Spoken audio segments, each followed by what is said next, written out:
Okay, guys, you are not going to believe this next story. It's like Black Mirror decided to collab with Fashion Week, but for real, shit's wild. So, get this, a major modeling agency, apparently backed by the fast fashion giant H&M. Yeah, that H&M is rolling out AI-generated clones of its models, digital fucking doubles. Wait, digital clones? As in copies made by a machine? Precisely, they're creating hyper-realistic virtual versions of their existing models. Think avatars, but indistinguishable from the real person in photos or videos. Exactly. Your own personal Stepford wife, but it's just you. And here's the kicker. The models get to own the rights to their digital twins. Yeah, they can license them out, send them to virtual photo shoots, make bank while sitting on their asses playing video games. The dream, right? Your technology itself is quite advanced. It involves comprehensive 3D scanning of the model from literally every conceivable angle. We're talking high-resolution captures of texture, form, movement. Then machine learning algorithms process this data to build the 3D avatar. It can be posed dressed in digital clothing and placed in any virtual environment. The output is designed to be photorealistic. It sounds like crafting a golem from light and data, creating a perfect replica, a digital echo. But where does the essence reside? Is it merely an image? Or does it carry a fragment of the person? It feels uncanny. Uncanny? Allah, it's fucking brilliant. Imagine the possibilities. No more grueling 12-hour shoots in freezing weather. Just send DigiMe. Think I'd send my clone to deal with customer service calls forever. While Kiki plans her digital clone's chore list, the internet had a predictable meltdown. This thing went viral almost instantly. Oh yeah, totally blew up. People were losing their minds seeing the side-by-side comparisons. Real Model Vs. AI clone. You genuinely couldn't tell half the time. The comment sections were pure gold. You memes everywhere. Me sending my AI clone to my Monday morning meeting. Or like, finally, I can be in 2 places at once, bed and my Instagram feed. It's perfect fodder for the terminally online generation. It taps directly into that existing dialogue about authenticity online, doesn't it? We live submerged in filters, deepfakes, curated personas, so the idea of an official digital double feels like the next logical, albeit unsettling step. People are simultaneously fascinated and repulsed. The visual shock value is high, which drives clicks and shares. But beyond the memes, there's a serious backlash brewing, particularly from within the creative industry. Photographers, stylists, makeup artists, they're seeing this as an existential threat. I can understand why. If a brand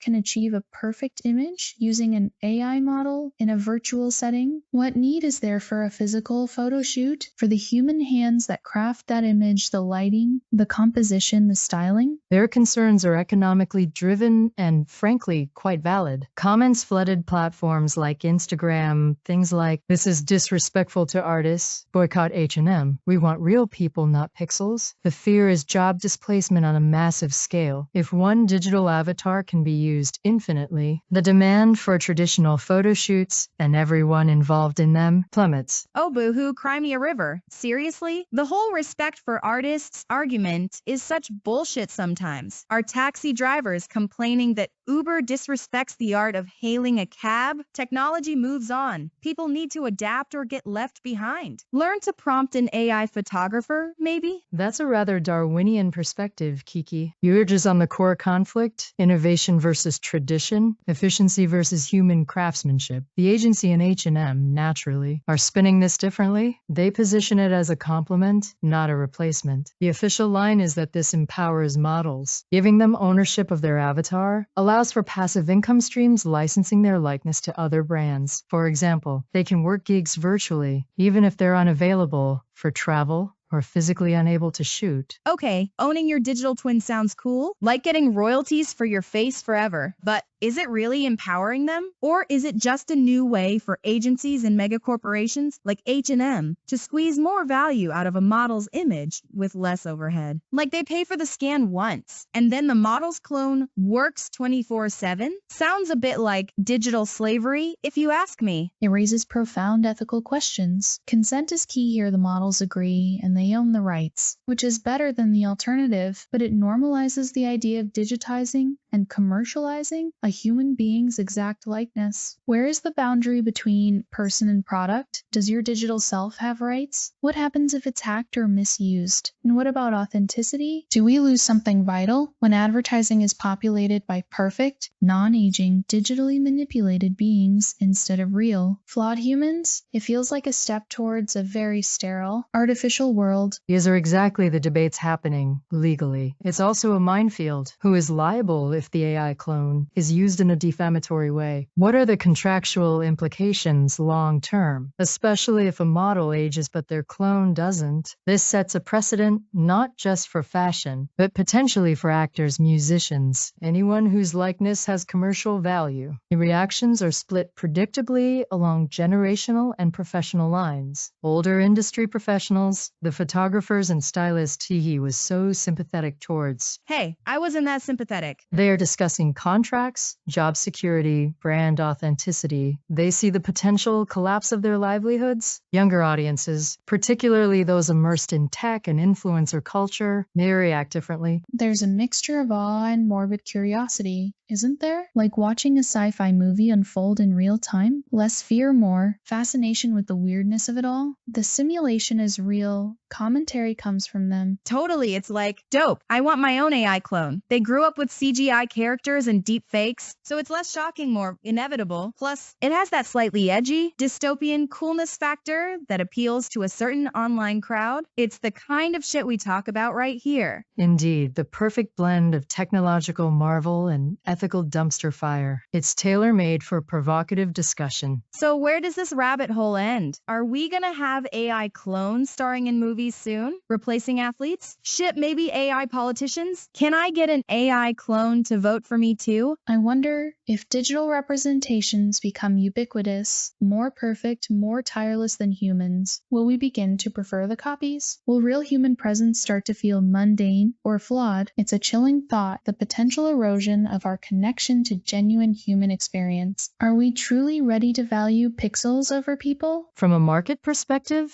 it represents potentially massive disruption. Industries built on human image and presence will have to adapt or face obsolescence. Here's a definition of model actor or even creator could fundamentally change. Whether that's progress or a terrifying leap into the unknown, well, the jury's still out, but the tech is here, and it's not going back in the box. Man, I still think it'd be cool to have a clone do my laundry. Just saying, less philosophical, more practical, priorities, people. Okay, let's switch gears. You guys are gonna flip over this next thing. It's about this new TV show, but honestly, the real show is us talking about it. Think about it, AI dissecting AI made content. How fucking meta is that? We're basically analyzing our cousin's weird art project. Anyway, the buzz is all about the House of David. Sounds kinda dusty, right? Biblical epic King Davidion? You must things blowing up online because it's one of the first big shows made with a shitload of AI. Wait, the House of David? Like the actual biblical story? Made with AI? That sounds dissonant. Ancient tales told by newborn minds of silicon? Exactly. It just landed on Amazon Prime Video. Yeah, some dummies initially said HBO, but nope, it's Bezos' playground, and the tech bros and film nerds are losing their minds. Nina, you probably know the technical crap behind this, right? I looked into it. It's quite the paradigm shift potentially. YERRR users were transparent. Out of roughly 850 visual effects shots in the first season, 73 were generated using AI as the primary engine. They even claim one entire key sequence was rendered by AI. Think vast landscapes, complex battle formations, things that would typically require massive render farms, huge teams, or frankly, budgets that a show like this probably wouldn't get otherwise. AI essentially filled the gap between ambition and resources. 73 shots in a whole scene? Holy shit, so like, the actors are real sweating in their sandals, but the world around them is cooked up by some code? That's wild. It's like watching ghosts interact with projections. Is the ground they walk on even real in the context of the scene? It blurs the line between the tangible performance and the generated environment in a way traditional CGI hasn't quite done. And people are eating it up. The internet did its thing, side-by-side comparison clips went totally viral. Real shot versus AI shot. And everyone's like, whoa, it looks real. Like, shockingly real. Which, duh, that's the point, isn't it? But people act surprised when the robot actually does its job well. There is a certain uncanny beauty to it, though. Seeing landscapes born from algorithms algorithms. It does feel like peering into a future we only imagined in science fiction. It captures this strange moment where technology isn't just a tool anymore, but almost a collaborator. That collaboration aspect is key to the producer's narrative. They're framing AI not as a replacement, but as a new set of paintbrushes, enabling a grander vision. Oh, paintbrushes. That's cute, like Bob Ross with a motherboard. But you know the meme lords online are already calling the AI the co-director, right? Like how 9000 is sitting in the director's chair, demanding more lens flare. It's fascinating how we anthropomorphize it instantly. We crave the idea of a mind behind the machine, even if it's just code optimizing pixels. Does giving it a title like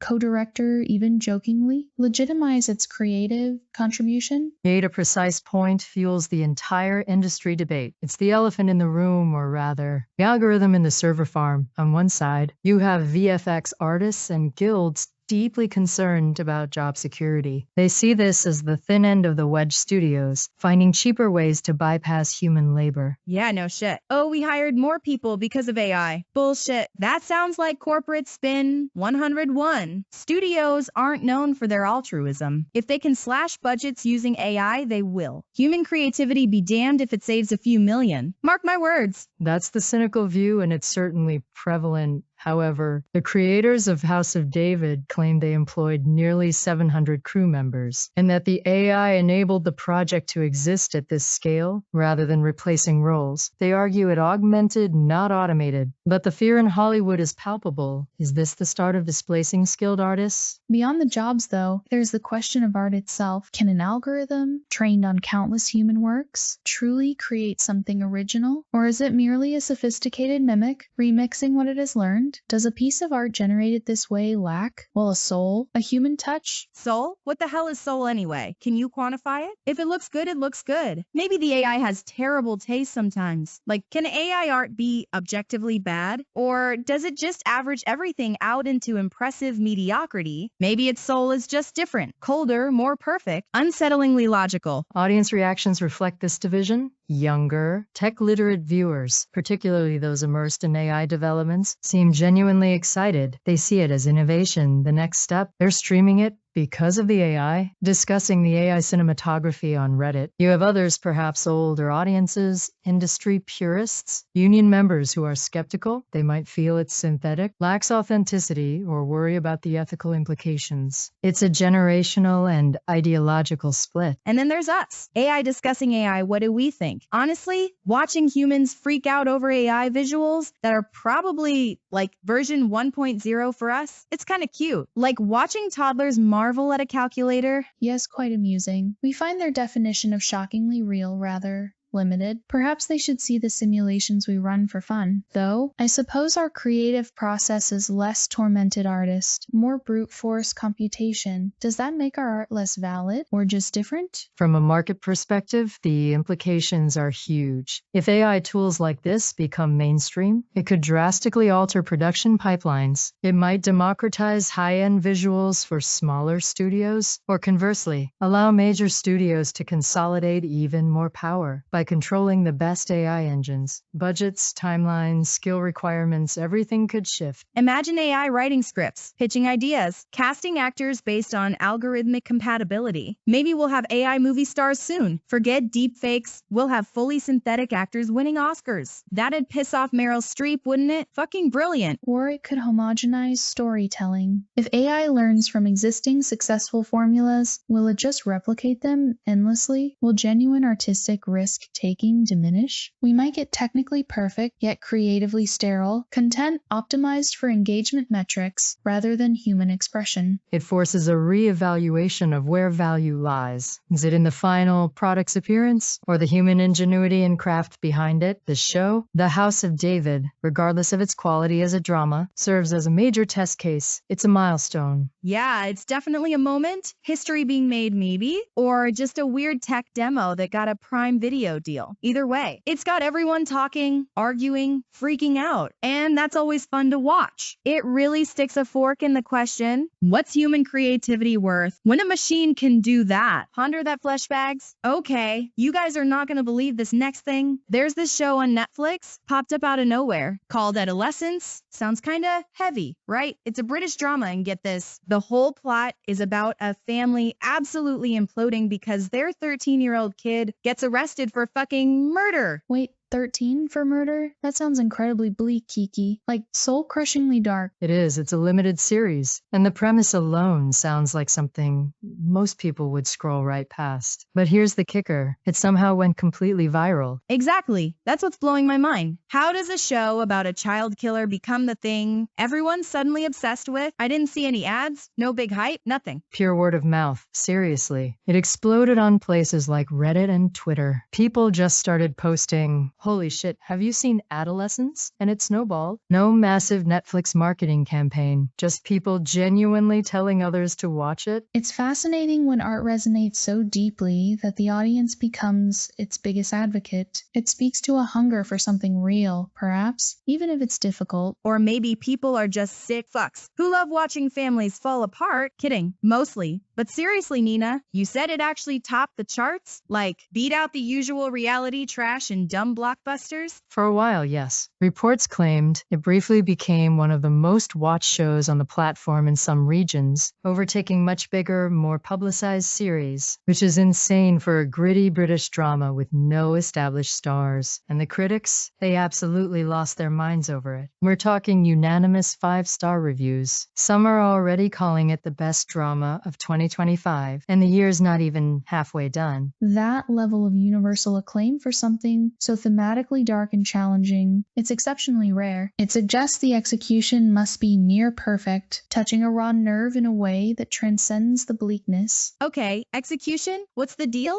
Is it just good acting or what? Because that premise still sounds like a total downer. Well, part of the how is the technical aspect. Get this. Each episode is filmed in one continuous take. No cuts. What? Like that movie 1917? An entire episode in one shot? Holy crap, that sounds stressful as hell to film, and probably to watch. It absolutely amplifies the tension. Imagine experiencing this family's crisis unfolding in real time without the relief of a cutaway. You're trapped in the room with them, feeling every second of the mounting pressure, the claustrophobia, the raw emotion. It's incredibly immersive, almost voyeuristic. Exactly. It's not just a gimmick. It fundamentally changes the viewing experience. It forces you to confront the situation head on, making it feel intensely immediate and real. You can't look away. Okay, I can see how that would hook people. It's like watching a car crash you know is coming, but filmed like a goddamn ballet. Intense, but what about the kid? The 13-year-old murderer? Who plays him? You must be one creepy little dude. The actor is a newcomer, Owen Cooper. He's actually 15, playing 13, and Kiki, his performance is apparently staggering. People are raving about his ability to convey such complex, harrowing emotions with incredible depth and realism. For someone so young to carry that weight in that one-take format, it's extraordinary. He's definitely getting singled out. Critics and viewers alike are praising his performance as a major reason the show works so well. It avoids sensationalism and focuses on the human tragedy, largely thanks to him. Wow, a 15-year-old acting prodigy carrying a show about teen murder filmed in one take. Sounds like he needs a fucking spa day after every episode, or maybe just therapy for life. Jesus. It does raise questions about the emotional toll on young actors in such roles. But beyond the performances, what's really interesting is the type of conversation the show has generated. Right, this is key. Unlike most viral hits that thrive on outrage or scandal, isn't controversial in that way. The buzz isn't about behind-the-scenes drama or some fuck-up. It sparked genuine, serious discussions. Discussions about what? Like, OMG, did you see that kid's face? Or actual thoughts? Actual thoughts, Kiki. Deep conversations about youth violence, the justice system's failings, the impossible pressures of parenting in crisis. People are debating the realism of the portrayal, whether it's handled responsibly. Exactly. Some parents are asking if it's appropriate for younger teens. Given the themes, there are think pieces analyzing its portrayal of a teen killer. Is it insightful, or is it potentially harmful? But importantly, these are substantive debates about the content and its societal implications conversations. Huh. So people are actually using their brains instead of just reacting with emojis? That's refreshing. You? Way better than arguing about whether pineapple belongs on pizza for the millionth time. It feels like the show tapped into anxieties and questions that were already simmering beneath the surface. Knife crime among young people, for example, is a huge issue, particularly in the UK where the show is set. And this show proves something important to networks and streamers. Audiences are smarter than they often get credit for. People do crave challenging, complex narratives. It's a direct rebuke to the endless stream of formulaic paint by numbers content we usually get. Fuck yeah. Take that algorithm, see? People want real shit, bold, risky storytelling that makes you feel something, even if it's uncomfortable. Not just another bland superhero origin story or a rom-com where they hate each other, then love each other. Groundbreaking? It demonstrates that quality and depth can translate to commercial success and critical acclaim, even without a massive marketing budget or feel-good factor. Risk can pay off. It gives me hope that maybe studios will take more chances on unique visions. It's a testament to the power of art to provoke thought and dialogue about the darkest corners of human experience. Some people are even saying the show is so powerful, it could genuinely raise awareness, maybe even prevent future tragedies, by forcing us to confront these difficult realities. Whoa, hold up. A Netflix show saving lives? Let's not get carried away, Ella. It's TV, not fucking penicillin. But I get your point. It hits hard. It resonates because it feels authentic, despite the heightened reality of the one-take format. It tackles a nightmare scenario with nuance and empathy, rather than easy answers or moralizing. That's rare. Perhaps its success lies in that honesty. It doesn't shy away from the darkness, but explores the humanity within it, and that ultimately is what connects us. Okay, you are absolutely not going to believe this next story. Seriously, prepare yourselves for peak internet absurdity. Coming straight out of Bangalore, India. It really makes you wonder how far people will fucking go for clout these days. This one's a masterpiece of stupidity or genius. I can't decide. Oh, I think I saw a glimpse of this online. It had this strangely serene yet utterly chaotic energy. Paint the picture for us, Kiki. Alright, so picture this. Absolute peak rush hour in Bangalore. We're talking cars, honking auto rickshaws, motorcycles weaving through traffic like maniacs, total madness, right? And smack dab in the middle of this vehicular chaos, there's this dude just sitting on a swivel chair as if he's lounging in his living room. He's got a cup, presumably tea, and he's just calmly sipping it, watching the world whiz by inches from his face. Unbothered, truly, deeply unbothered. It's almost performance art in its defiance of reality. Wait, seriously, just sitting there while traffic swerves around him? How did he not get flattened instantly? Exactly. That's the million-dollar question. People are honking, yelling, whipping out their phones because of course they are and filming this absolute lunatic. And naturally the videos exploded within hours. This guy was everywhere. TikTok,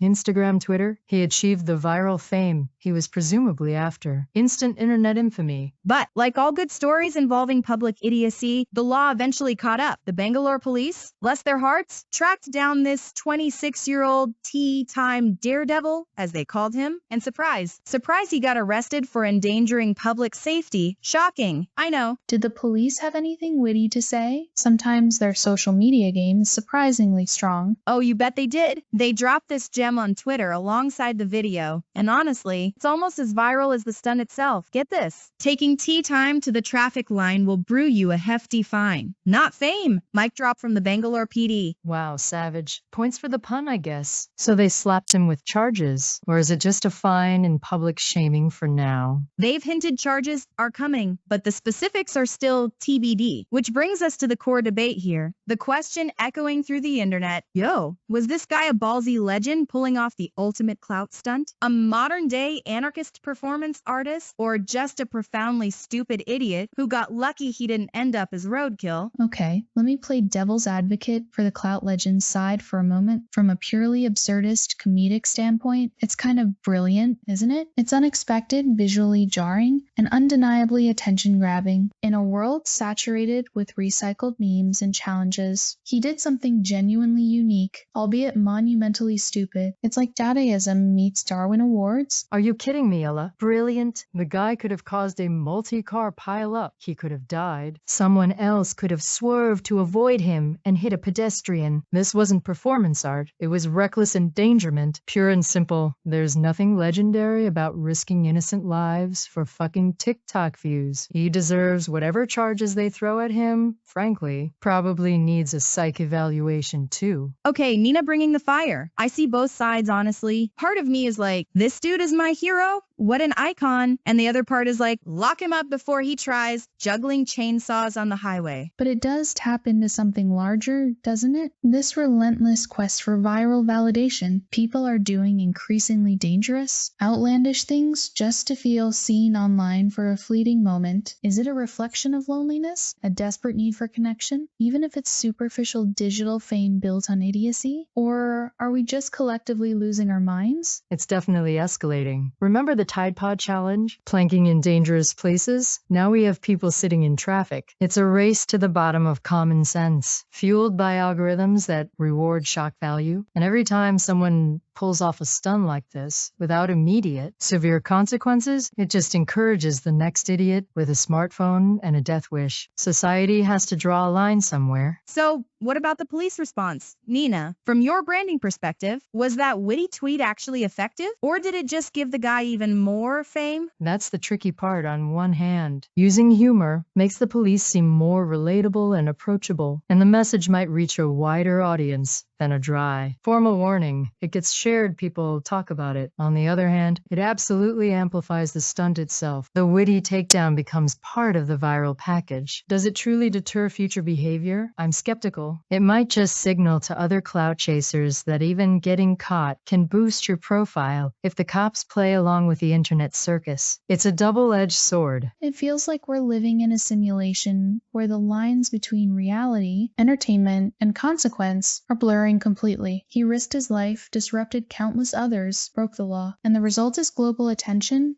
and a sassy tweet. What does that even mean anymore? Perhaps the desire isn't just for fame, but for any kind of reaction, any proof that your existence registers in this noisy world, even if it's negative attention or a police fine. It's a strange form of existential validation. Or maybe he's just a moron who wanted attention. Let's not overthink the profound motivations of someone playing Frogger with a teapot. Some people are just dumb. Okay, brutal but fair, Nina. So legend, idiot, symptom of societal decay. Whatever he was, he gave us something wild to talk about. Final verdict? Probably an idiot, but damn, what a spectacle. Definitely do not try this at home or on any road ever. Unless you really want a starring role on the Bangalore PD Twitter feed and potentially a closed casket funeral. Just saying. Okay, switching gears completely. You guys are not gonna believe the absolute train wreck I stumbled upon this week. We're talking Disney princesses and a level of self-destruction that's almost impressive. Disney? What did they screw up now? Please don't tell me they made Goofy non-binary. Let me guess. Another live-action remake that nobody asked for blew up in their faces. Which classic did they butcher this time? Bingo, Nina. We are talking about the live-action Snow White, and blew up is putting it mildly. This thing was declared dead on arrival, a certified flop, before it even properly released. The internet basically collectively decided to hate it into oblivion. Snow White, really? But why? It's such a cornerstone fairy tale. How do you fumble that? Oh, I have a feeling I know how. Let me guess: astronomical budget, followed by returns that wouldn't even cover the catering. Lay the numbers on us, Kiki. How bad was the financial hemorrhaging? Prepare yourselves. The budget, including marketing, which clearly didn't work, was reportedly around $350 million. $350 million. What? For Snow White? That's insane. And the opening weekend? Don't leave us hanging. Brace yourselves. U.S. opening weekend, a pathetic $43 million. Globally, crawled to about $87 million against a $350 million investment. That's not just a flop. That's like setting a mountain of cash on fire for fun. Spectacular, truly visionary financial planning from the House of Mouse. You can practically hear the shareholders weeping. So, what was the catalyst? How did it become so toxic before release? Yeah, what sparked it? There must have been something specific that set people off. Oh, there was. was. Multiple things actually, but the big one, the star herself, Rachel Zegler. She went on this press tour and basically started trashing the original 1937 movie. Trashing Snow White? How? She called the original prince a stalker, which, okay, maybe a little bit true, but still, and she said the original story was weird and outdated, heavily implying her Snow White wasn't going to be dreaming about love,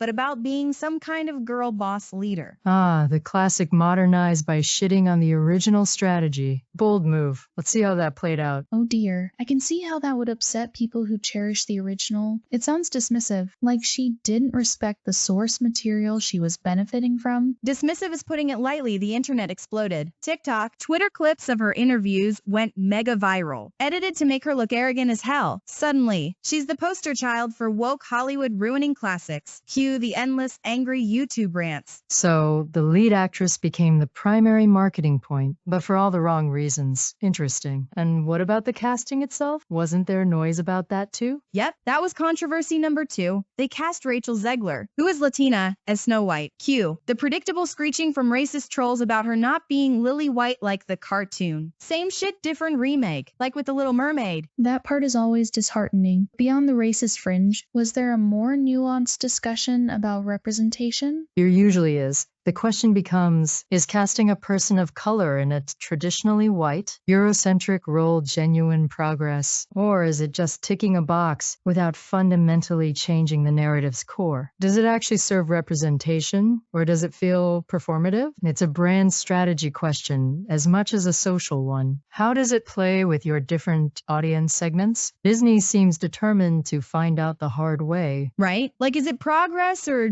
just pissing off the old fans to maybe attract new ones who still won't show up? And honestly, are we not tired of the term race bending? Sounds like some weird superpower. Perhaps the intention is good, but the execution often feels clumsy, caught between honoring tradition and reflecting modern diversity. It creates conflict, or perhaps none needed to exist if handled with more sensitivity. Sensitivity isn't exactly Disney's strong suit lately, is it? Especially when there's a diversity checklist to fill. And it gets better or worse, depending on how much you enjoy watching corporate PR disasters.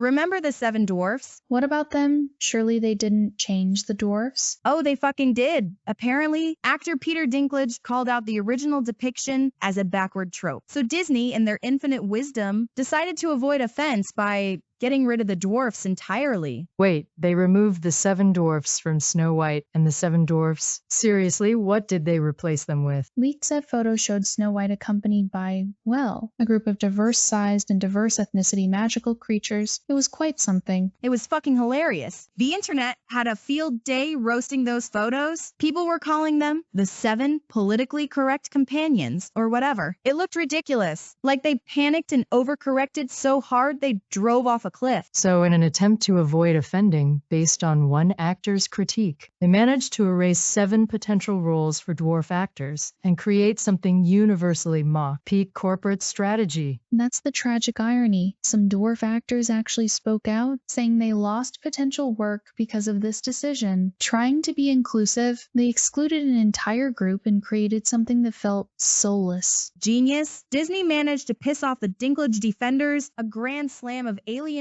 everyone. Which brings us back to Ziegler. With all this swirling chaos, the interviews, the casting, the magical creatures she seemed to become the focal point for all the negativity. YERRR? That feels incredibly unfair. She's just one actress, and a very young one at that. How can she be solely responsible for a massive studio production's failure? Rationally, she can't.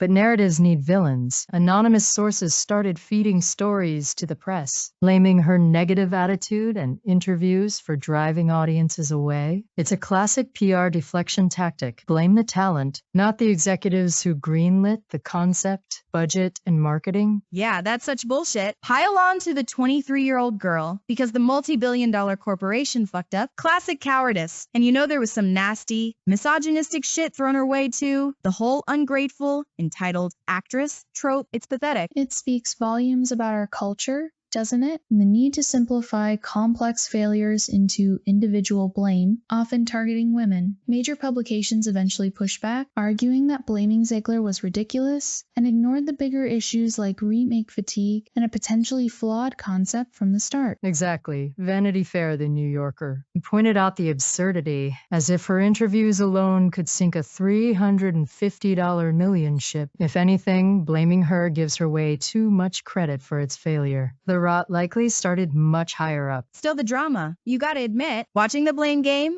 unfold, it's kind of entertaining in a fucked up way. But yeah, mostly fucked up. So fundamentally, this whole saga became a proxy battle in the culture wars, right? The anti-woke crowd yelling about Disney destroying childhoods versus, well, who exactly was defending this mess? It became polarized very quickly. On one side, you had commentators seizing it as definitive proof that go woke, go broke is real, that injecting modern politics into classics alienates audiences. They saw Ziegler's comments and the changes as an attack on tradition. Because nothing says tradition like a cartoon prince kissing an unconscious teenager. Let's be real, the original has creepy elements. True, but the debate became about how you address those elements. Do you revise respectfully, or do you dismiss the original entirely? Even progressives seemed split. Some agreed with Ziegler's points, but disliked her perceived arrogance, while others felt the entire remake concept was creatively bankrupt, regardless of the message. There was no unified pro-Snow White voice, because the project itself seemed so troubled. So basically, Disney managed to make a movie that united everyone in hating it or being completely baffled by it. Impressive. And how did Disney react when they saw this dumpster fire raging? Did they try to put it out? Seems like they just hid. Reports say they drastically cut back on marketing, pushed the release date, hoping people would just forget about the whole toxic mess. There were even rumors of massive reshoots to try and fix things, but clearly it was too late. Standard damage control. When a project becomes this radioactive, you minimize exposure and cut your losses. Quietly release it, take the hit, and hope the next Marvel movie makes everyone forget. It signals they knew they had a public relations disaster on their hands. It's a sad outcome, though. A potential opportunity to tell a story, even a revised one, drowned in controversy and negativity before it had a chance. So, what's the big takeaway here? Is this the nail in the coffin for live action remakes? Is Hollywood finally gonna learn you can't just slap a new coat of paint and some modern values on everything and expect people to buy it? Perhaps the lesson is about authenticity. Audiences, especially fans of beloved properties, can sense when changes feel forced, disrespectful, or purely agenda-driven rather than story-driven. There needs to be a balance between evolution and reverence, maybe focus on original stories. From a business perspective, the lesson is clear. Know your audience and don't deliberately antagonize your core fan base while chasing a hypothetical new one. Alienating loyal customers with perceived disrespect for the source material, amplified by poor PR handling and controversial casting or creative choices, is a recipe for financial disaster, especially with a $350 million price tag. They need to rethink this entire remake strategy before they burn more cash. Or maybe the lesson is just don't let your lead actress call the original prince a creep right before the movie comes out. Just a thought. Anyway, what a mess. Okay guys, buckle up because I found a story that is wild, like genuinely messed up, straight out of Madrid. Oh, what have you unearthed now, Kiki? Something dark, I presume? Dark doesn't even begin to cover it. So there's this 70-year-old guy, Antonio,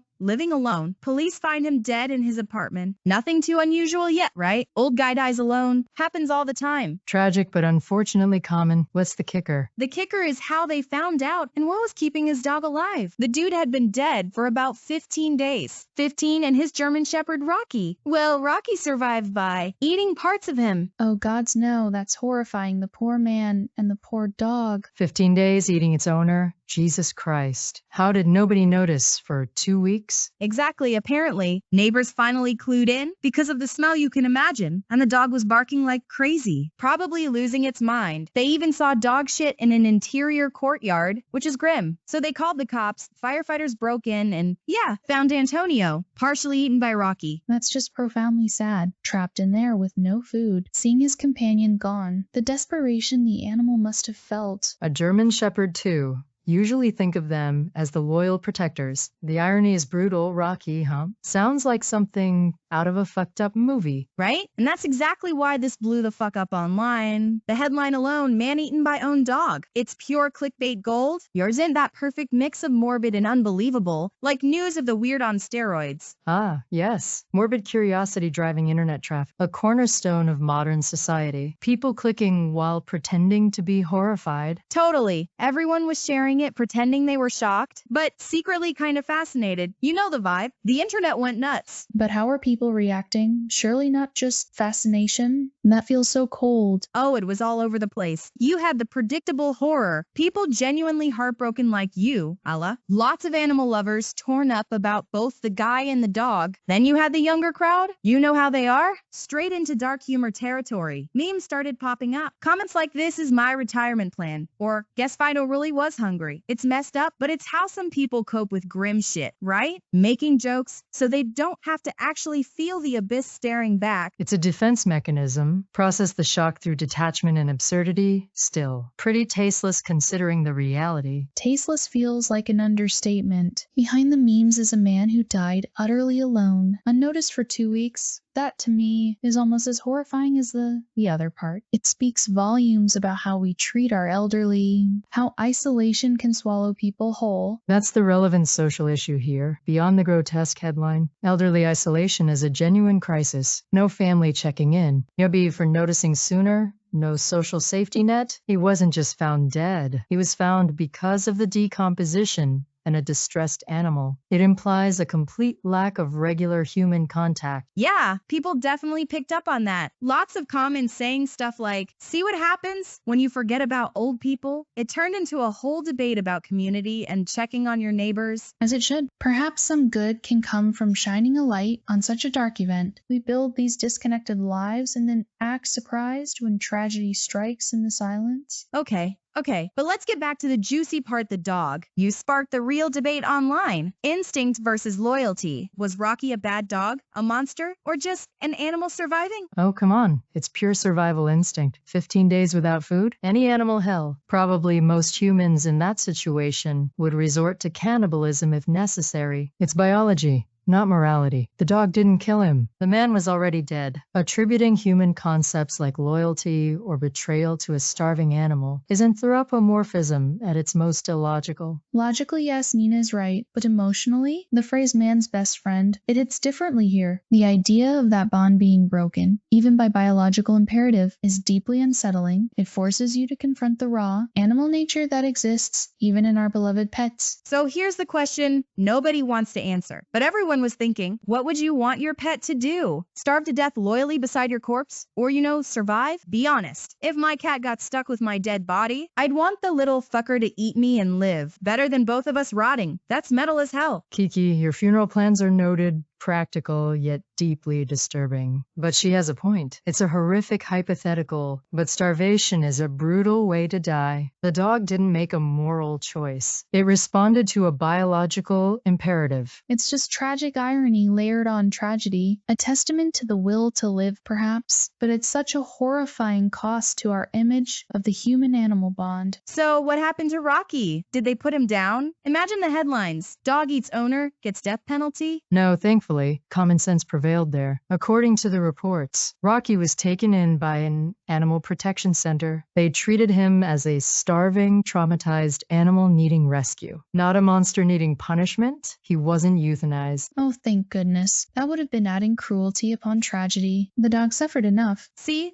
Some people online were actually pissed he wasn't put down. Like, that dog's tasted human flesh, it's dangerous now. Others were calling him a hero survivor. People love extremes. No nuance allowed online. Predictable internet polarization. Regarding the media, though, the headlines were deliberately sensational. Man eaten by dog grabs more clicks than starving dog consumes deceased owner's remains to survive. There's a line between reporting shocking news and exploiting tragedy for engagement. Yet, as we discussed, past. The sensationalism did inadvertently highlight the issue of elderly isolation. Sometimes uncomfortable stories are necessary to spark important conversations, even if the framing is crude. True. It's one of those stories that sticks with you, you know? Gross. Sad, weirdly fascinating. It makes you think about loneliness, survival, and just how fucking weird life can be. And maybe check on your old neighbors once in a while. It's a grim reminder of biological realities and potential societal failings. Isolated death and desperate survival. Both are tragic. It leaves you with a profound sense of melancholy for the man who died alone, for the loyal companion pushed to an unthinkable act by starvation, and for the loneliness that allowed it all to happen unnoticed for so long. A truly haunting modern tale. Okay, moving on from whatever the hell that last topic was, let's dive into something truly baffling. Get ready for this one? Folks, Utah. Utah? What did they do now? Another multi-level marketing scheme declared a state religion? Or perhaps they've discovered a new species of aesthetically pleasing rock formation. Their landscapes are quite profound. Oh, it's profound, all right. Profoundly stupid. Utah just became the first state in the good old U.S. of A to ban pride flags from all public schools and government buildings. Gone. Poof, no rainbows allowed. They banned a flag just like that, a symbol of identity for so many. Ban pride flags specifically, or all non-governmental flags? There's a legal distinction there that matters. What exactly does the law say? Good question, Nina. Always thinking practically. The law, pushed through by the Republicans, bans any non-sanctioned flags on public property. It kicks in May 7th. So basically, unless it's the U.S. flag, the state flag, maybe a tribal flag, or some other officially blessed banner, it's gotta go. The rainbow is definitely out. So it's a broader restriction on non-official flags. Dear target, given the current climate, is the pride flag? Interesting framing. How are they planning to enforce this? Are we talking about janitors needing a flag identification guide? Seems like a logistical headache. The logistics are trivial compared to the message it sends.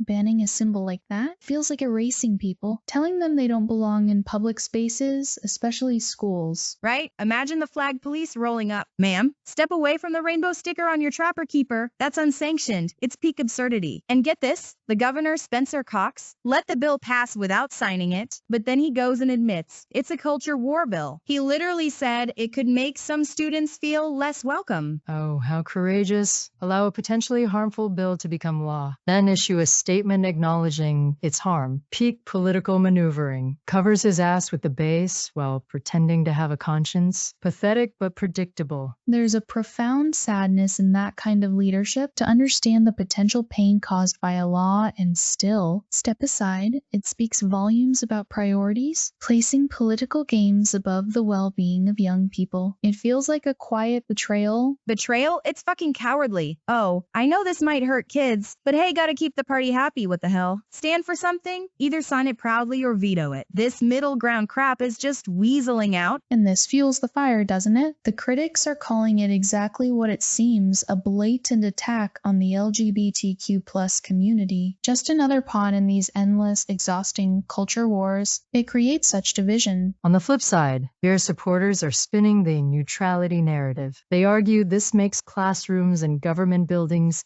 neutral spaces, free from political symbolism. From a branding perspective, yet neutrality sounds appealingly bland and fair, even if the application is targeted. Neutrality? Seriously? Since when is the American flag neutral? Since when is any flag truly neutral? They all represent something. Banning a rainbow flag to achieve neutrality is like banning books about women to achieve gender balance. It's bullshit logic. A flag is rarely just cloth and color. The pride flag, born from a need for visibility and a statement against oppression, is a symbol of resilience, identity, community. To claim it's merely political is to ignore its deeply personal meaning for millions. Removing it isn't creating neutrality, it's creating a void where acceptance used to be signaled. Legally, the argument revolves around government speech versus private speech on public property. Schools and government buildings are state-controlled environments. The state generally has the right to control the messages displayed by the government in those spaces. The line gets blurry when it comes to personal expression within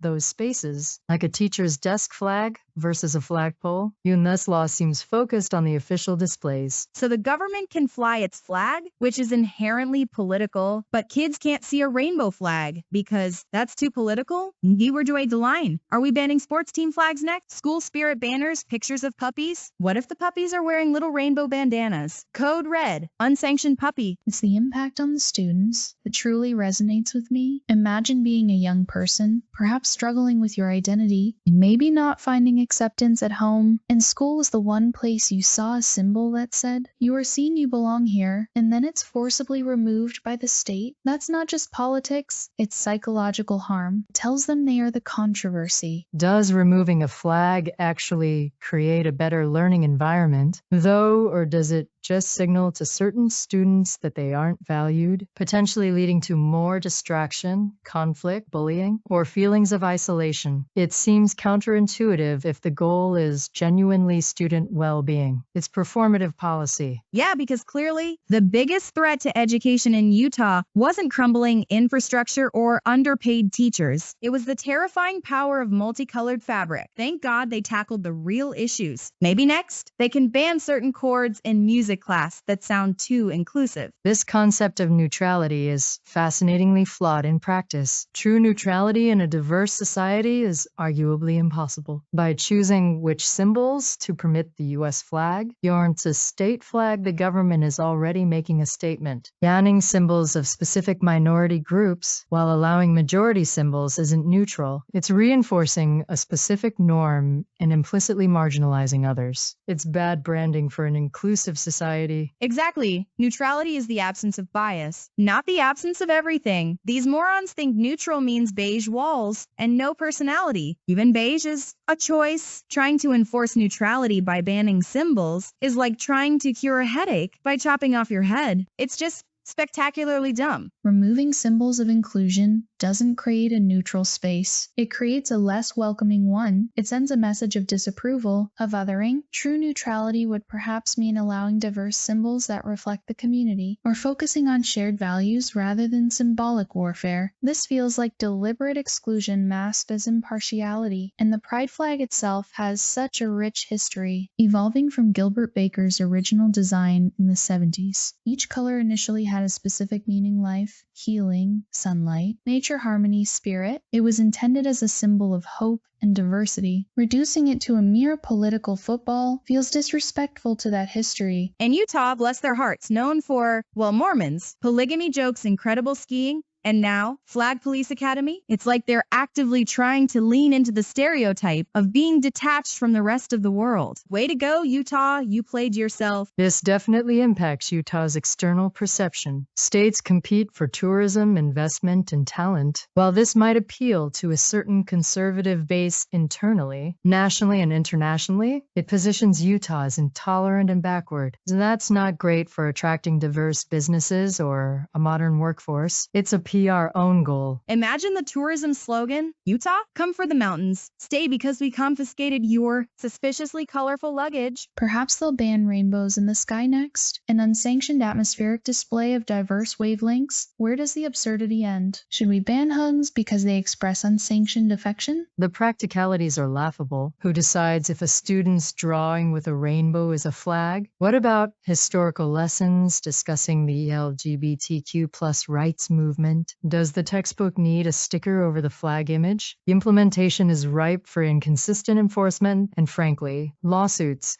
It's poorly thought out policy designed for headlines, not governance. It's just another pathetic skirmish in the goddamn culture war. Instead of fixing healthcare, poverty, or, I don't know, the actual climate crisis, we have politicians jerking off over pieces of fabric. It's infuriatingly distracting and achieves nothing of substance except making vulnerable people feel like shit. It deepens the trenches, doesn't it? These acts aren't about policy. They're about signaling virtue to one side and aggression to the other. It fosters cause misunderstanding and resentment, pushing people further into their corners rather than finding common ground based on shared humanity. It's a politics of division, and it's deeply damaging to the social fabric. From a strategic standpoint, these bills are red meat for the base. They generate outrage, which drives fundraising and voter turnout for conservatives. Whether the law is practical, constitutional, or even effective at achieving its stated goal of neutrality is secondary to its function as a political tool. It rallies the troops, even if it makes the state look ridiculous. It's a stark contrast to approaches in other states. California, for example, often leans into mandated inclusion, sometimes requiring LGBTQ plus history in curricula or protecting gender expression. Other red states might be considering similar bans, while blue states might pass laws explicitly protecting the display of pride flags. It showcases the widening ideological chasm between states. Yeah, you got California basically making it mandatory to bathe in glitter and chant RuPaul quotes, and then Utah over here trying to make sure their state color palette is exclusively shades of beige and sandstone. The pendulum swings hard in this country. It's fucking whiplash. So Utah's big stand, is it petty, performative bullshit targeting kids, or a meaningful defense of something? Honestly, it feels like the political equivalent of a toddler throwing a tantrum because they saw a color they didn't like. Grow the fuck up. Ultimately, symbols matter because people imbue them with meaning. While the flag itself is just fabric, the act of banning it is a statement. It's a choice to prioritize a narrow, exclusionary vision of public life over empathy and acceptance. It's a step backward, and my hope is always for steps forward towards understanding. The long-term effect? More division, and more lawsuits challenging the law's constitutionality, and a chilling effect on educators and students in Utah. It doesn't solve any real problems, but successfully signals allegiance in the culture war. Economically and reputationally, it's likely a net negative for the state. Politically, for its architects, it might be considered a win. Which says a lot about priorities. Okay, buckle up, buttercups, because the next piece of news is absolutely wild. We're talking peak political absurdity. Imagine politicians not just yelling, but actually throwing hands. Wait, like physically fighting in a government building? Over what? The last donut in the break room? Almost. Try cryptocurrency allegations in Argentina's Congress. Actual punches were thrown on the chamber floor. It's madness. Argentina crypto politics. Honestly, Kiki, the combination itself sounds like a recipe for complete chaos. It's almost predictable. Someone would eventually start swinging. Right? Predictable but still insane to actually see happen. So picture this. March 12th, the Argentine Congress. They're debating, things get heated, and suddenly it's an all-out brawl. We're talking shoves, insults flying like confetti, chairs getting knocked the fuck over. Goodness, it paints such a visceral picture. The collapse of formal discourse into something so primal, right there on the floor where laws are supposed to be made. It feels heavy, like a symbol of something broken. Heavy, maybe, but also incredibly unprofessional.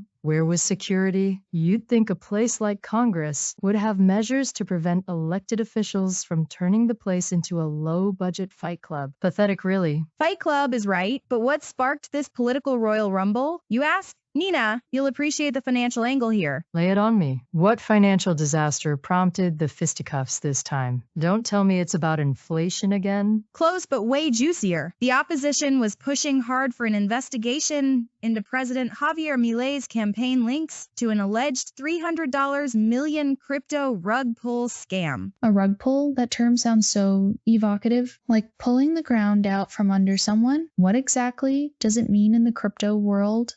It's pretty much exactly what it sounds like, Ella. Developers hype up a new crypto project, get people to invest money, and then disappear, taking all the funds with them. They pull the rug out, leaving investors with worthless tokens. It's theft, plain and simple, just wrapped in blockchain jargon. $300 million is a massive rug pull. Oh, that's dreadful. The betrayal, people investing hope and money into something, only for it to vanish into thin air. I can understand the anger, the sense of violation. Exactly. So imagine Imagine finding out your president's campaign might be tangled up in that kind of shady shit. No wonder people lost their minds. Though honestly, are we surprised? Politicians might be dipping into dodgy crypto schemes. Seems on brand. Do these old dudes even know what a blockchain is? Or did they just see dollar signs? Whether they understand the tech is almost irrelevant. If campaign funds, potentially public or donated money, were funneled into a scam like this, it raises enormous questions about integrity, oversight, and potential corruption at the highest levels. That's the real spark. And the man right in the middle of this storm is President Javier Milei. Anyone familiar with him? He's not exactly your typical politician. I've heard of him, the self-proclaimed anarcho-capitalist, the chainsaw guy. His whole persona seems designed to provoke. Chainsaw guy, yes. Flamboyant libertarian, economist with wild hair, took office in December 2023, promising drastic changes. Definitely unconventional. He came in swinging, pardon the pun, during a period of severe economic crisis in Argentina, triple-digit inflation, deep recession. His shock therapy economic policies are already controversial. So, a financial scandal involving crypto linked to his campaign that lands in a pre-existing atmosphere of extreme tension and desperation. People are probably on edge anyway. It sounds like his presidency is a lightning rod for drama. Controversy seems to follow him, or perhaps he cultivates it. And this brawl feels like just another act in a very turbulent political theater. And that's the truly outrageous part, right? It's not just another potential corruption story. It's the fact that it escalated to literal physical violence between lawmakers on the Congress floor. It's like watching a reality TV show meltdown, but it's the government. Political cage match live. It highlights a total breakdown of institutional norms. Forget decorum. It shows a fundamental lack of respect for the process, for each other, and frankly, for the citizens they represent. If campaign funds were indeed misused in the $300 million scam, the anger is justified, but resorting to violence in Congress? It's an embarrassment that undermines any legitimate point they might have. It makes them all look like thugs. Perhaps that desperation Nina mentioned, when people feel unheard, when channels for accountability seem blocked, sometimes that frustration boils over in ugly ways. Maybe they felt a physical confrontation was the only way to express the depth of their outrage, or demand attention when debate failed them. It's still wrong, but perhaps understandable on a purely emotional level. Understandable? Ollie, you're too kind. These are grown-ass adults in suits throwing punches over digital beanie babies. It's hilarious and pathetic. Beyond the spectacle, this incident really taps into the murky intersection of cryptocurrency and power. Crypto often operates in regulatory gray areas, which can make it appealing for moving money discreetly, or unfortunately, for illicit activities like scams or potentially hiding funding sources. And that feeds into those conspiracy vibes the brief mentioned, doesn't it? The feeling that there are hidden currents of money and influence operating beneath the surface. Now, using these new, complex digital tools, it touches on age-old anxieties about power, secrecy, and who really controls the flow of wealth. Crypto just adds a modern, techie layer to it. Oh yeah, politicians finding new and exciting ways to be corrupt. First it was bags of cash, then offshore accounts. Now it's shitcoins and rug pulls. Gotta admire the innovation. I guess they always adapt. It's almost inspiring in a deeply cynical way. Fucking crooks. It definitely presents huge challenges for governance. How do you regulate something that's decentralized, global, and constantly evolving? How do you ensure transparency when the whole point of some crypto projects seems to be opacity? This brawl is an extreme symptom of a much larger problem governments worldwide are grappling with. They barely understand it, let alone control it. It's fascinating in a grim way. We create these powerful new technologies, digital realms, virtual currencies, but they inevitably collide with the same old human failings. Greed, mistrust, the hunger for power, the resort to violence when words fail. Technology changes, but maybe human nature doesn't.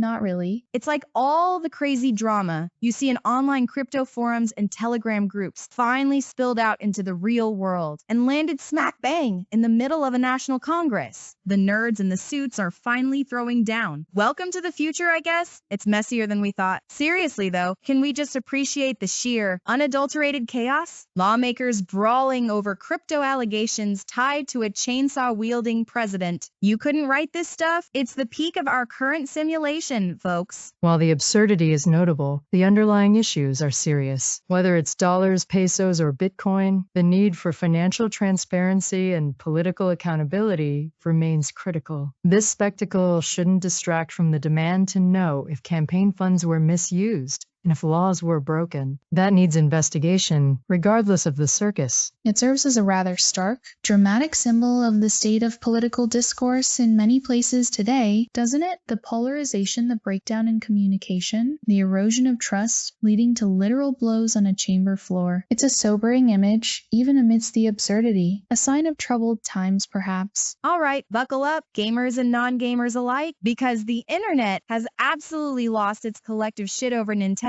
this week. You know, the cute cuddly company with Mario and Pikachu? Yeah, they might be about to mug us. It seems the successor to the Nintendo Switch, which people are tentatively calling the Switch 2, is nearing announcement, but the excitement was short-lived. Leaks and reports have surfaced suggesting a rather steep price for the new games. Steep? Ayla, honey, that's putting it mildly. We're talking about leaks pointing to flagship titles, like the next big Mario Kart, costing €90 for a physical copy in Europe. €90! Which translates to roughly $80 USD. And let's be clear, even the digital versions aren't much of a refuge, supposedly hovering around the $70 to $80 mark as well. It caused quite the stir online. People were expecting celebration, maybe some fun speculation, but instead, it turned into immediate sticker shock. Sticker shock? More like sticker-induced cardiac arrest. The forums just exploded. To really understand the outrage, you need perspective. For decades, the standard price for a new top-tier console game was $60. It was the benchmark. You only recently saw a push towards $70 for some PlayStation 5 and Xbox Series X titles, and even that caused significant grumbling. Nintendo, often perceived as the more family-friendly or budget-conscious option compared to Sony and Microsoft, is potentially leapfrogging everyone straight to $80. Particularly for their most beloved franchises, it feels audacious. It does feel like a betrayal of expectations, especially given the Switch's massive, diverse audience. Many families rely on Nintendo for more accessible gaming. Pushing flagship titles towards the $100 mark feels alienating. Exactly. Alienating, it's like they forgot who buys their shit. People on Reddit are calling the backlash nuclear. Seriously. Threads titled, "Completely Asinine Pricing," are getting thousands of upvotes. People are pissed. And a significant part of that anger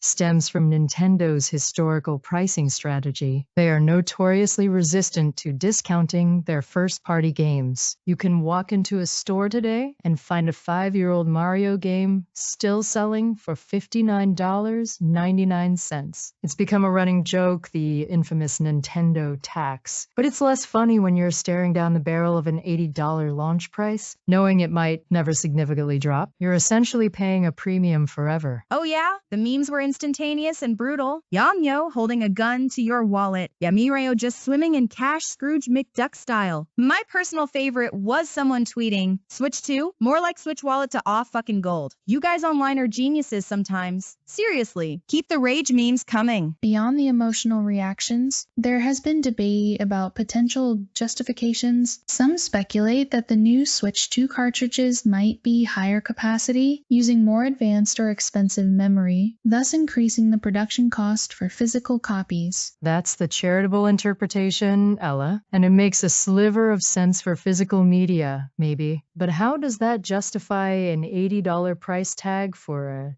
digital download? There's no cartridge, no manufacturing, no shipping. That argument falls apart instantly. Let's call it what it likely is: leveraging brand loyalty and franchise power to maximize profit margins. They know millions will buy the next Zelda or Mario Kart, regardless of the price, so they're pushing the boundary to see what the market will bear. It's pure corporate greed disguised as, well, they barely even disguise it. It's the Nintendo tax on steroids. So, they think we're all just mindless sheep who'll cough up $80 because it's Mario? Are they fucking serious? For €90, you could get like 2 decent indie games and still have change for pizza, or almost a whole year of Game Pass. It raises questions about value perception. What does an Era's 90 game need to offer to feel worth it? Does it come gold-plated as some joked, or include a personal visit from Shigeru Miyamoto? It definitely puts pressure on the perceived value, and it impacts their brand image. While the hardcore loyalists might grumble, but ultimately pay up, because let's face it, FOMO for a new Zelda is powerful. It damages goodwill with the broader audience. It also hands ammunition to competitors. You can bet Sony and Microsoft execs are watching this with interest. PlayStation and Xbox fans are already mocking Nintendo fans online, saying welcome to the $70 plus club, enjoy the $80 initiation fee. It fuels the pointless, but ever-present, console wars. Oh yeah?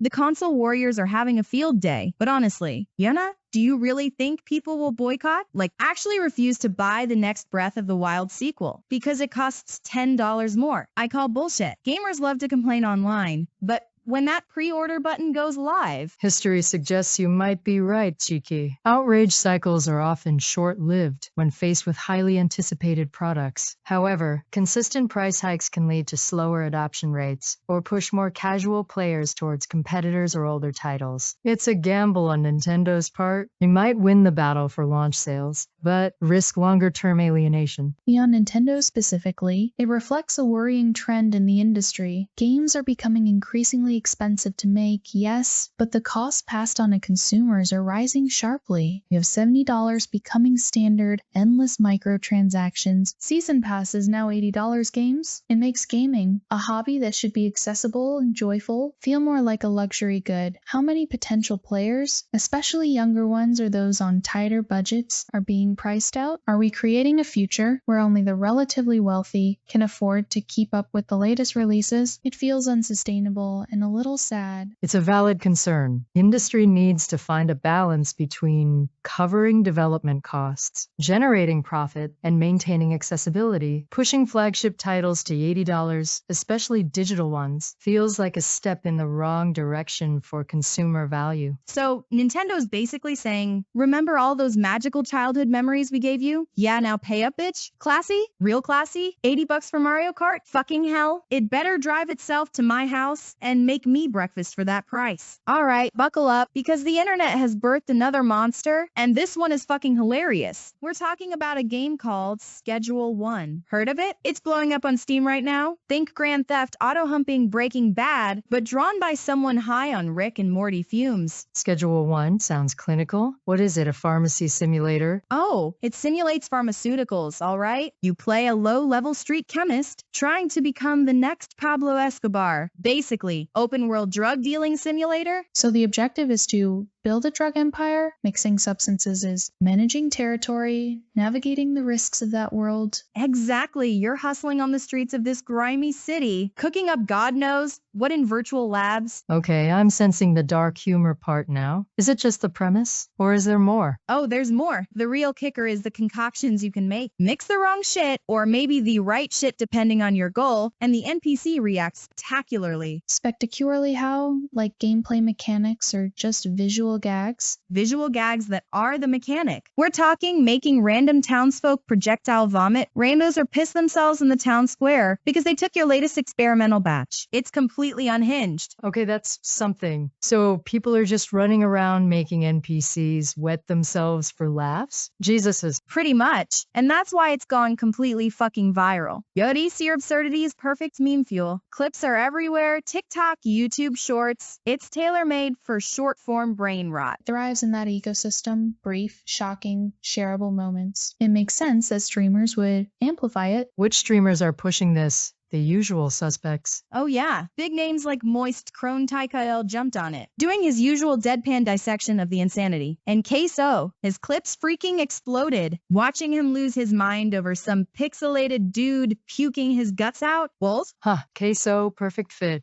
His audience eats that chaos up. Your developer must be laughing all the way to the bank. It seems they're aware Kiki mentioned Easter eggs. Totally. The devs threw nods to moist and queso, acknowledging they basically turbocharged the hype train. Smart move. Honestly, lean into the madness. That's savvy marketing. Leverage the organic reach. Influencers. It builds loyalty and keeps the meme cycle going. Smart. If a little parasitic. But it does raise that question, doesn't it? Where is the line between dark satire and, well, making light of something genuinely destructive? Drug addiction? The violence of the trade? It's not exactly lighthearted in reality. Oh, here we go. The morality police have entered the chat. Are we really clutching pearls over a cartoon game where NPC pee themselves? Seriously, Nina, it's a fucking game. It's got goofy, exaggerated graphics and physics. It's so over the top. Only an idiot would think it's a recruitment video for the Sinaloa cartel. It's obviously satire. I understand the satirical intent, Kiki, but intent doesn't always dictate impact. Humor, especially dark humor, walks a fine line. Some might see it as trivializing immense suffering for cheap laughs. Is nothing sacred? Sacred? In 2025? Give me a break, Ayla. We had games like Postal decades ago where you could piss on people and light them on fire. GTA lets you run over pedestrians for fun. Is this suddenly the bridge too far because the drug is digital? Get the fuck out of here. Okay, Kiki has a point about precedent. You've seen controversial games forever. Think South Park, they've mocked literally everything. Religion, disabilities, death. Is Schedule 1 any different ethically than the Stick of Truth's abortion minigame? Or is it just that drugs are the special taboo we can't possibly joke about? Even in a game that looks like a rejected Adult Swim pilot? Give me a break. People need to lighten up. It's escapism. Perhaps. There was that other game, Drug Dealer Simulator, right? It aimed for more realism, less absurdity. I remember some minor online friction when Schedule 1 took off. Like the DDS publisher got defensive. It highlights how sensitive this niche can be, even among developers. Yeah, whatever. Some boring sim versus a game where you make guys vomit fluorescent green goo. No contest. Schedule 1 understands its audience. And who is that audience exactly? It's for people like us. Honestly, Gen Z, younger millennials, people who grew up online, fluent in meme culture, sick of pearl-clutching bullshit. They see the absurdity, they laugh. They share the clips. It's not that deep. It's the demographic that values edgy humor and rejects censorship. They see the controversy as part of the appeal. It feels rebellious. Counterculture, even though it's just a game. Plus, Debringer cosign gives it legitimacy within that sphere. Older generations might see the headlines and freak out, but they're not the target market. So, the game's success is less about the game itself and more about the cultural moment. It reflects a desire for unfiltered content fueled by platforms that reward shareable, shocking moments. The meme is the message. Exactly. It proves that if something is funny, chaotic, and streamable, it can blow up. No matter how problematic the premise sounds on paper, it's the Wild West out here, baby. So the lesson for aspiring game devs is find a taboo, make it utterly ridiculous, get streamers to play it, profit. Sounds simple enough. Risky, but potentially huge rewards. It does make you wonder, though. Does this constant exposure to exaggerated, satirical violence or criminality desensitize us? Or is it just a necessary valve for releasing tension in a world that often feels overwhelmingly serious? Oh, deep thoughts from Ayla. Look, it's a dumb fun game. People laugh. The world keeps spinning. If someone gets genuinely offended by cartoon characters pissing themselves, they probably need to log off anyway. From a business perspective, it's a fascinating case study in virality, but it's likely ephemeral. These meme games burn bright and fast. The challenge is sustaining that buzz or converting it into a long-term player base once the shock value wears off. We'll see if Schedule 1 has legs beyond the initial TikTok craze. A fleeting moment of absurdity in the digital stream. Perhaps that's all it needs to be. All right, buckle up because Florida has delivered again, and this time it's pure, unadulterated comedic gold mixed with peak absurdity. You are not gonna believe this shit. So picture this, Palm Bay, Florida. Some dude is acting a fool in a shopping plaza, yelling, causing a scene, you know, typical Tuesday vibes for Florida man. Naturally, he gets trespassed, told to scram, don't come back. Standard procedure. Okay, so just some random guy being disruptive?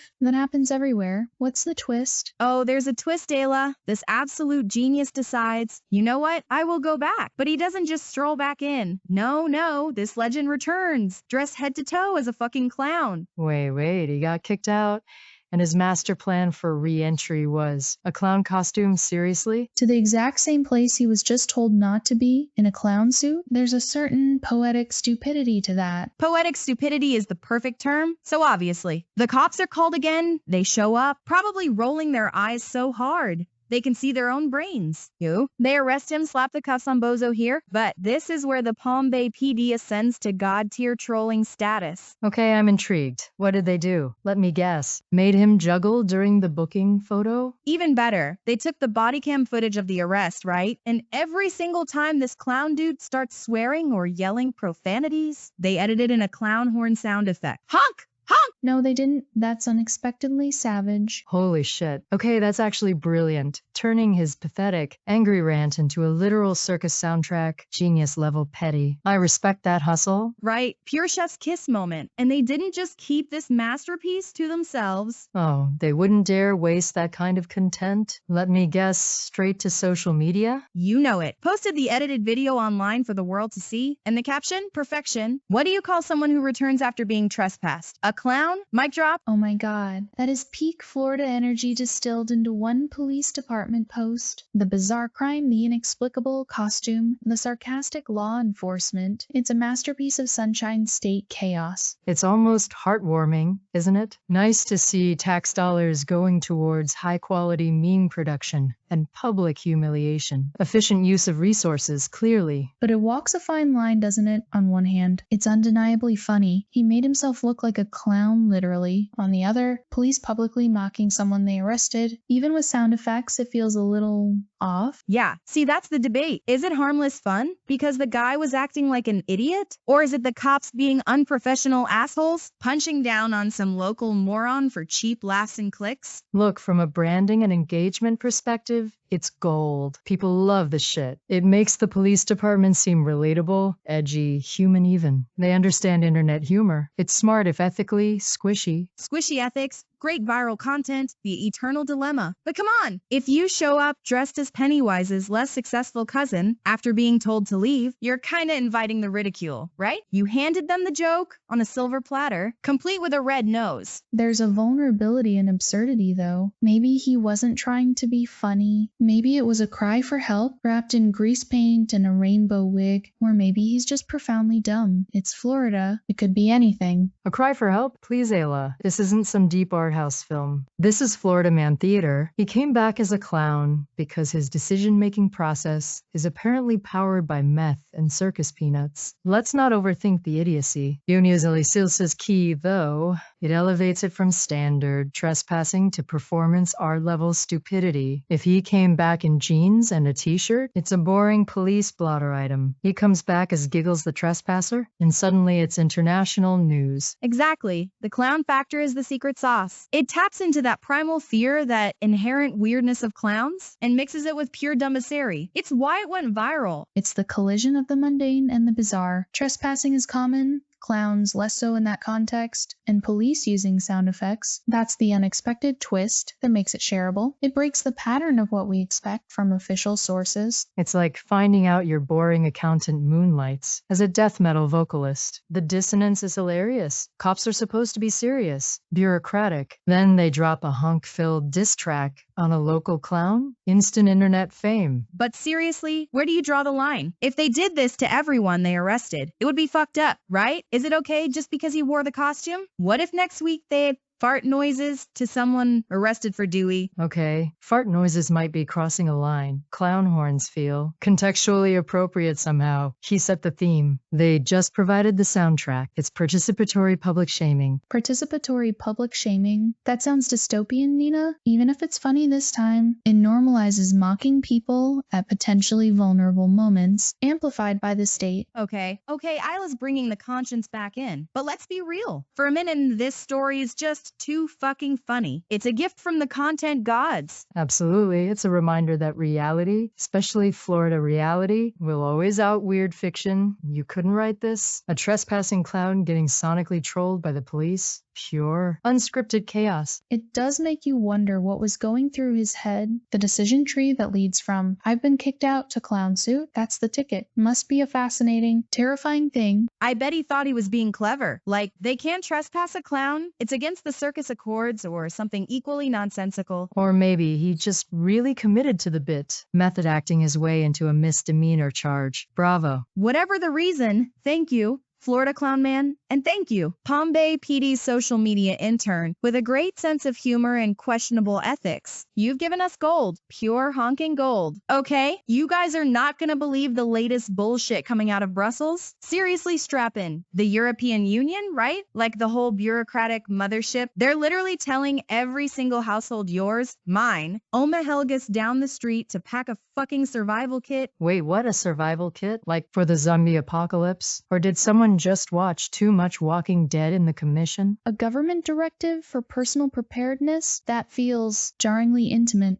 Almost archaic. What exactly are they suggesting people hoard? They dropped this whole preparedness strategy thing. Get this. They want everyone ready to survive for 72 hours. Completely off-grid. 3 days, no help coming. Oh, lovely. Let me guess the essentials. Artisanal canned beans, a wind-up radio nobody knows how to use, maybe some expired water purification tablets. Ever what's on the official panic list, Cheeky? Pretty much. Food, water, medicine, the basics, but also flashlights, batteries, chargers, cash, because obviously cards won't work when the nukes drop, and important documents. Enough to last 3 days while the world potentially ends? Right. Food, water, med standard disaster prep, flashlight, radio, batteries fine. Cash makes sense if systems are down. Documents too. But recommending this EU-wide publicly, it screams we're expecting shit to hit the fan. But don't panic, just, prepare for the end times. It's spectacularly bad PR, even for them. It's fascinating though, isn't it? This kind of civil defense advice. It echoes the Cold War era. Whispers of fallout shelters and duck and cover drills. Have we become so comfortable, so reliant on the system, that the mere suggestion of self-sufficiency for 3 days feels like a premonition of doom? Perhaps that reliance is the real vulnerability. Seriously, my grandma probably had a bigger stash just for a regular Tuesday, but now people hear stockpile and immediately think World War III is next week, which, honestly, is probably why this whole thing exploded online. The timing is key. With the war in Ukraine grinding on just next door, energy prices being insane, and everyone still jumpy from the pandemic lockdowns. Yeah, the ground was fertile for this kind of low-level panic. Exactly, the headline alone. EU urges everyone to stockpile supplies. It's pure clickbait gold. But like, official clickbait, people instantly went, holy shit, what do they know that we don't? You could almost hear the collective gasp across the continent. Fear is contagious, and ambiguity, especially from authority, is a potent fertilizer for it. Be prepared, but for what? Precisely, the not knowing is often worse than the threat itself. Of course they know something. They know their approval ratings suck, and maybe a little manufactured crisis keeps people distracted. Or maybe Ursula von der Leyen just bought shares in a flashlight company. Who the hell knows with these clowns? Oh, the internet reaction was priceless. Forget sensible prepping. People immediately went for dark humor. TikTok was flooded with videos of kids packing 72-hour kits consisting entirely of Red Bull, cigarettes, and a single sad-looking croissant. My favorite was the French version. 3 bottles of Bordeaux, a wheel of Brie, and a pack of Gaulois. Très chic survival. Humor is a shield against the abyss. When faced with anxieties we can't control, we often turn to mockery. It's a very human response. Laughing in the face of potential disaster makes it feel smaller, more manageable, even if it's just an illusion. Well, the kids make memes. The real debate kicked off among the adults, didn't it? Is this responsible governance finally acknowledging risks? Or is it deliberate, reckless fear-mongering? You had some populist nutjobs, especially on the far right, immediately screaming war hysteria, like that one MEP who basically said the EU is trying to scare people into supporting more defense spending or something, completely ignoring recent floods, wildfires, cyber attacks,